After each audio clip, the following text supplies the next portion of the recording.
background team news, first of all? Yeah, a bit of change by the looks of it. Although I don't want to rule anybody out just yet. Mitch Garbutt tore a pec in training, which is a bit of a freak injury. So the likelihood he'll be fit on Thursday is slim. And Stevie Ward pulled up from the game really sore with a hamstring, although not torn. So we're going to give that while the 11th hour. But the likelihood he'll play is slim.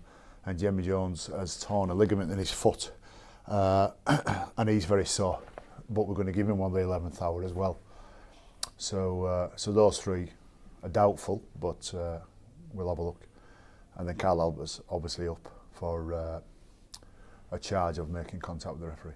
You're going to dispute that tonight, aren't you? How hopeful are you? I'm not hopeful, but I'm extremely disappointed with it. I say right from the off, I understand the objective of making referees contactless, if that's the right phrase, where you're not allowed to touch them at all. What would be a harmless tap on the shoulder from a player to get the referee's attention, if it's not policed and if it's not stamped out, could manifest itself in a few weeks' time to maybe a bit of a shirt grab, which then manifests itself into an arm grab. So I get that you can't touch a referee, but Carl Albert's tracking back when his team's just had a break conceded, and the referee's tracking back trying to referee the game, and they've both bumped into each other. And I'm just extremely disappointed that this is a version of what you've got to be aware of. There's lots of things that a player's got to be aware of, especially when he's tracking back trying to defend a break against his team. So what is an accident is now being brought up as a punishment, a bit by the sounds of it. Do you think common sense might prevail tonight? I've had a word with a representative from the review panel, and they're pretty adamant. He's got a grade B as well. It's not a grade A. This is a grade B, which would lead you to believe that they believe there's some intention from Cal to make contact with the referee. So it's a real tough one. At this stage of the year, there's always an element of overzealousness, if that's the right phrase, from the review panel to stamp a few things out of the game, and we end up having loads of blokes not playing.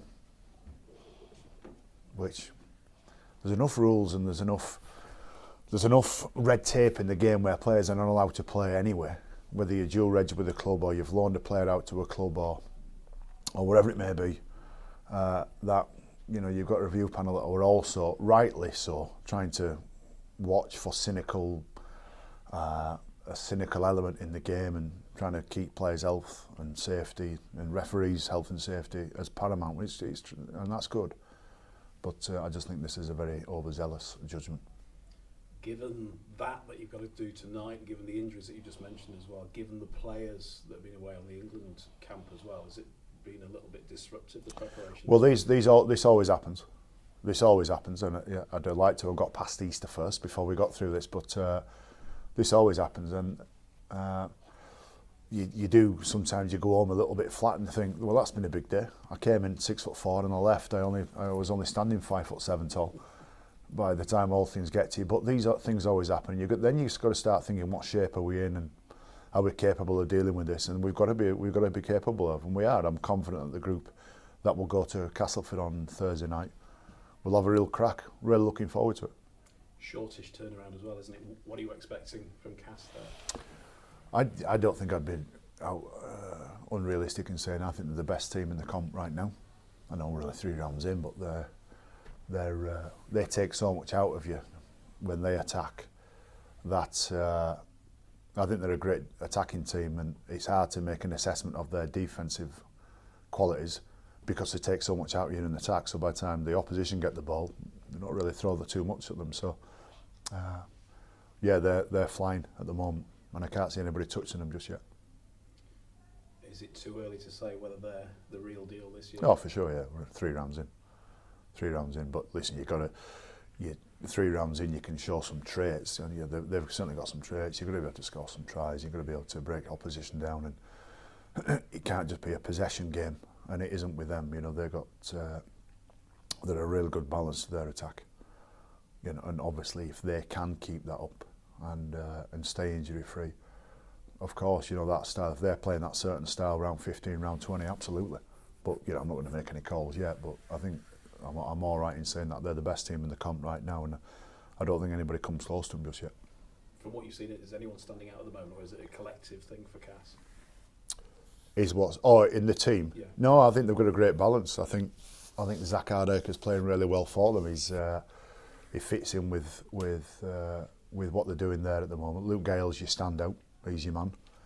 Rangi Chase, you keep your eye on Luke Gale too much. You've got Rangi Chase, who's no slouch in himself. I think their forward pack work extremely hard for each other and play well with each other with the ball as well. I think they're a really well balanced team on paper, but I think they play really well balanced as well. I don't think it's all about Luke Gale. It's not all about Rangi Chase or all about Zach, you know. You know what the atmosphere's like there for these sort of derby games as well? Is it an occasion for your players to lift towards? They're always hot. It's always hot there, isn't it?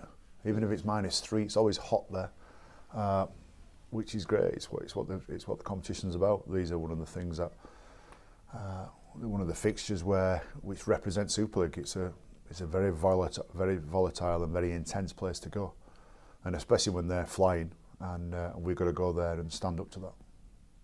Good luck, thank you. Cheers, thanks. I just want to talk about your last win against Salford. What were your thoughts on the game? Yeah, tough, and I think if you was to look at some of our aspects of our game on its own, you know, some of our attack in the second half was great, but some of it wasn't, and some of our defence looked tired. You could pick fault with that, but I just think just overall, that's the first time this group, and I said to the players in the dressing rooms after, that's the first time this group's turned it around. We turned the season around last year, and pretty much when we got our acts together, we took charge of games.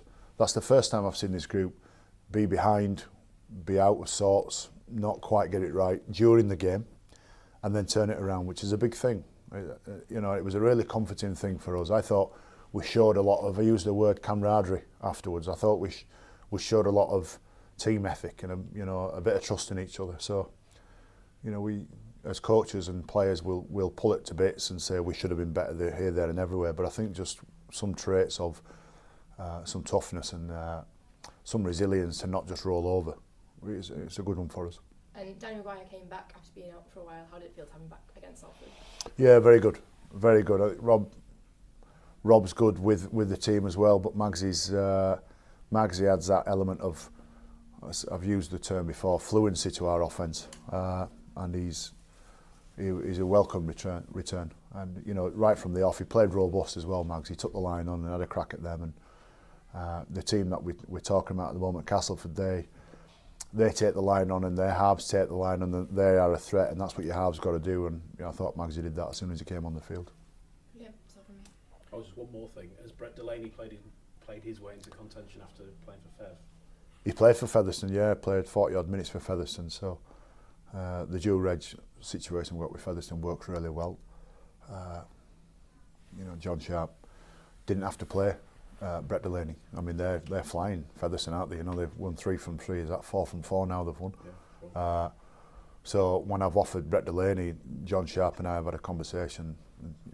At no stage have I ever got the pull over John Sharp to be able to say to him, play Brett Delaney. But I ask him, you know, do you think you want him this week? Would you be able to play him? And we have one of those open and frank conversations where Sharpie said, look, I don't have to because we're flying at the moment, but you know, we'll have a look at Brett Delaney, we'll give him some game time. It suits you, it suits us at the moment. It was a great call from Sharpie, you know, and he's managing his squad to help us as well. So it's a big call from Sharpie and Featherstone, and we're very appreciative of that. And Brett Delaney got 40 odd minutes, so if the other fellas don't pull through, Stevie Ward and Jamie Jones, if they don't pull through, it's one of those great moments. And if Carl Abbott misses, I'm putting my boots on again. No, we don't want to go down that route. Brett Delaney will play, yeah. The initial month's loan with the lads at Bradford's now come to an end. Will they be stopping with the balls? The likelihood is yes, it works for us at the moment. The initial part of the loan deal means that they've got to go there for a month, and we can't use them for a month. Once they've done a month, we go into a week-to-week arrangement, and then we can call them back. We've got to give the club enough courtesy, enough notice, and we'll arrange that with them. But we'll know on a Monday or a Tuesday whether we're going to need them for the following week. So we're going to extend that loan deal with Bradford, but we could call them back week by week now. Jordan Lily's playing regular in the halves, and he's enjoying it, and it's a tough challenge for him.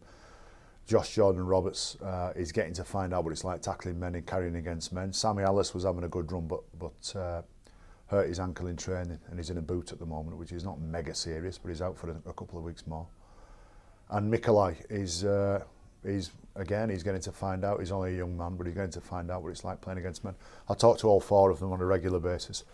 Caught up with all of them this week and just rearranged the loan deal with them and asked them how they felt it went. And every one of them said, we'd rather be wearing the Rhinos badge with the first team, but if we're not, we'd rather be doing this than playing 19s.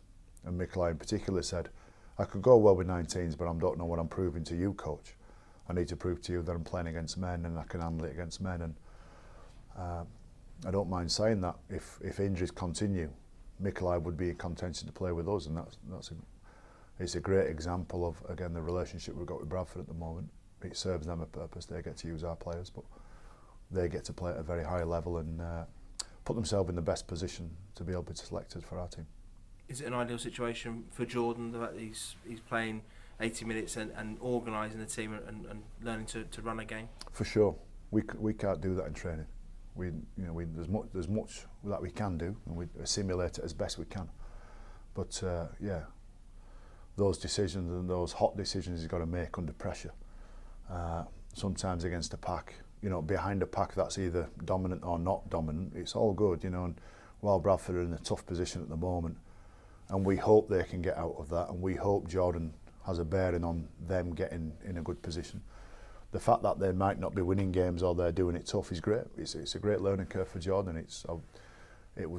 I'm not sure what he'd learn if we went and put him with Hulkiar, and Hulkiar's turning a lot of teams over at the moment. So he'd learn some lessons. He wouldn't learn as much and he wouldn't learn as fast than he is doing with the Bulls.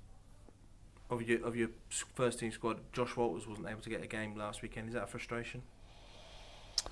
Yeah, Josh Walters and Corey Aston both didn't play. Yeah, it's frustrating. I say this every year, and I'll probably keep on saying it every year till it changes. That there's so many rules and regulations and red tape about who can play and who can't play. It is extremely frustrating that at this stage of the year that people should be just banging games out at any level. If they're not doing it with the first team of the Rhinos, then we should have an ability to go put them with either our dual reg club or a loan club with no comeback. There are some rules in place which cater for the cynical approach. They're trying to stop clubs from being cynical, and I don't know because I've never had it explained to me, but I imagine that they don't want a Super League club just to flood a dual reg club with a load of players for 1 week so they can win that game. Well, nobody can do that. Nobody would do that. I'm not going to flood Featherstone or flood Bradford with a group of players because I can't use them myself. So I understand. I can half understand the philosophy of why this red tape and all this legislation has been put in place. Practically, though, there's just too many people that don't play every week, and I'm not sure what good it's doing. You had to alter your training on Monday to accommodate the England camp. How did that affect things? Yeah, it's our support of England. That's what we did. We all agreed. Our support of England. So it's not ideal for the Rhinos by any stretch, but 1 day a week every few weeks is not a big call.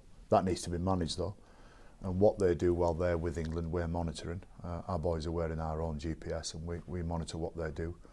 So Paul Anderson will manage them while they're with Paul, and I'm sure they'll benefit from being together. The best being with the best is the philosophy of the camp. It's almost the mantra of the camp, which I've been told. So the best are rubbing shoulders with the best, and it's great that. But what they do while they're there, we monitor, and the fact that they're not with us is especially on short turnarounds, is it's a tough ask. But our support of England means we'll go do this and back it.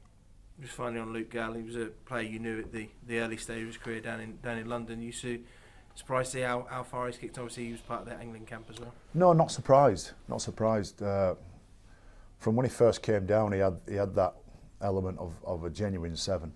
That cockiness, that it's not an arrogance, but it's a confidence and an ability to control people around him. He was great with that right from the off. I mean, he was very young when he came down to London, and he was playing in a team that, a little bit like we're talking about John and Lily with Bradford at the moment, he was playing in a team that was on the back foot a lot, so he would have learned some valuable lessons with us. We're not surprised that he's kicked on, and he's been around the traps. He's earned his stripes, actually. You know, did some hard yards at Bradford, and now he's at Castleford, and yeah, he's a standout player. He's absolutely a standout player, and I think one of England's failures or weaknesses over the last 6 or 7 years has been a lack of a genuine 6 and 7 that work together and nail it and kick when they should kick and play when they should play and fine touch when they should fine touch and all that type of thing. And he's an expert at that, Gaylor. He's an absolute expert. So he's flying at the moment, Gaylor. He'll be really looking forward to playing Leeds on Thursday night, and we're up against it with a team that's in form but led by him. We often talk about forwards doing the hard yards and having to learn their trade. Do you think it's important for halfbacks? You mentioned the route he's gone down and what Jordan's doing at the moment in terms of being able to manage a group of men. Is that something you can only learn with time? You can only learn it by playing. Go back to Corey Aston, who didn't play, and he hasn't played since the start of the year because of legislation. But halfbacks, you can only learn by playing. You can do as many video sessions, as many whiteboard sessions, and go out there and practice and train as much as you want, and all those will be beneficial to a degree. You've got to play. You've got to play, and you've got to miss tackles, you've got to drop balls, you're going to throw some wild passes out there, you've got to kick so it goes into touch without bouncing. All those errors before you really get a gist of it. And Gayle has played a massive amount of games over the last few years. You know, you ask me, am I surprised where he is? No, because he's played a lot. He's played a lot and always put himself front and centre. He's never been a timid wallflower as a player or a bloke. So, in terms of what it means for England, to have a genuine 7 that can lead the group, that knows when to find touch, that knows when to have a crack, can read the game. It's all right, Gailey. I think it'd be good. I think it'd be good if Wayne Bennett picks him at the end of the year and puts some faith in him and gets the team to play around him. That'd be my call.